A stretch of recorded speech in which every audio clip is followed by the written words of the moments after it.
What's going on YouTube? JT is Reborn here, and welcome back to another edition of my DC comic book reviews. In this video, I'm going to be talking about Batgirls issue number 8. This one's written by Becky Cloonan, Michael W. Conrad, and art by Robbie Rodriguez. So this is a continuation of the Seer Saints storyline that's been going on for a while. Like, obviously, this is the second arc of the thing. This is part 2 of 2. So after this, we'll probably get into something new and fresh, the way it kind of culminates things. This is also set before Batman issue 125, as they make sure to mention, because if you read issue 125 of Batman by Chip Zdarsky, you know that the Penguin has died. So this is set before all that stuff. So Dick and Babs are on their date trying to infiltrate the whole Iceberg Lounge. There's a sword-swallowing lady. The Batgirls are trying to take down the Saints, who also have Seer captive.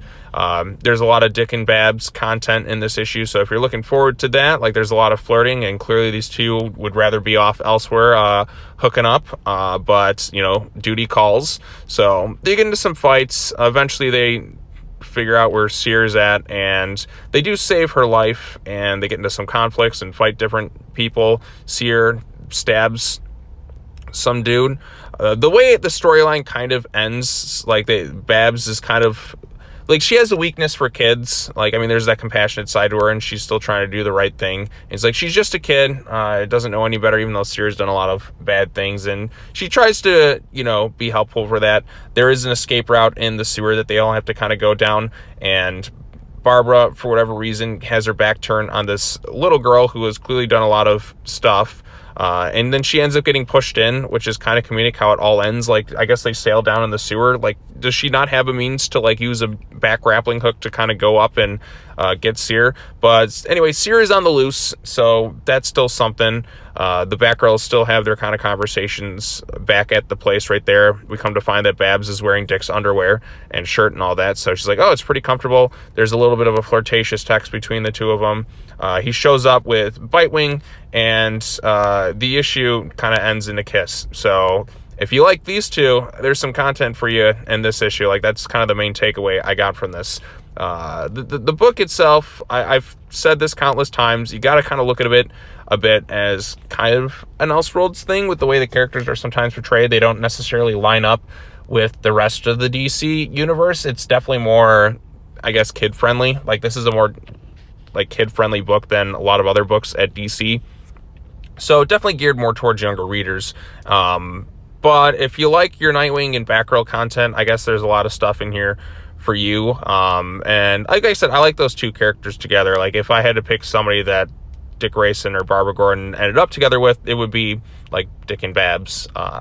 No offense to anyone who likes Nightwing and Starfire. I've just always preferred Barbara Gordon and Dick Grayson as opposed to those two. That's just my honest opinion. You may feel differently about that, but that's just kind of where I'm at. The Saint stuff, I'm glad we're finally past the stuff. I know Seer's still out there. They destroyed her computer and all that, but I'm just ready to move on from anything Magistrate related. So whatever the next arc is, I'm more looking forward to that than this thing, because I just kind of want to be a little bit past this Future State stuff, because I feel like that just went on for so long, and I don't have really fond memories of Future State and, like, the Simon Saint stuff. I'm like, let's go. We wrapped it up. We're done with the Simon Saints people. I mean, Seer is still out there. The way she kind of, like, beats Barbara Gordon is just pushing her. Like, I kind of got a good laugh out of that, because it just felt like she just got pushed into, like, a puddle almost, is kind of how she escapes. So I got a laugh out of that work. The artwork is pretty decent here, and it does a good job, I guess, building up their relationship here between Nightwing and Batgirl. So there's that. Not much in terms of Steph and Cass in the issue. Like, nothing really substantial happens with them. It's kind of more about Barbara and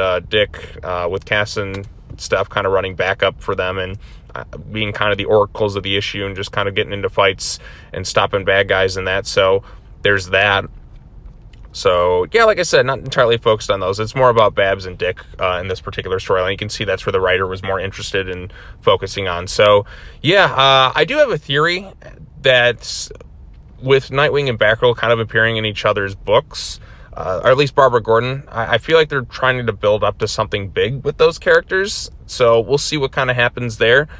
And yeah, those are some quick thoughts on it. Artwork I enjoyed for the most part. And like I said, if you look at this more as kind of geared towards younger readers, you may get some appreciation for it. I thought this issue was fine. I always enjoy seeing those characters kind of interact off each other. Yeah, it's a little bit more childish. That's just kind of what you'd expect from Becky Cloonan and Michael W. Conrad. They definitely write their comics, at least between this and like Gotham Academy, from what I read, is definitely geared towards a more younger reader base, and not necessarily like, you don't expect something too super serious. Like it's more lighthearted and more kid-like, and sometimes that can get a little bit annoying and grating, but other times I think it works. Like in Gotham Academy, I felt like it worked very well in that, and sometimes it works in here and sometimes it doesn't fully. So those are my thoughts on it. Let me know what you thought of it in the issue in the comment section down below. Be sure to like this video, share it with your friends, subscribe to the YouTube channel for more content.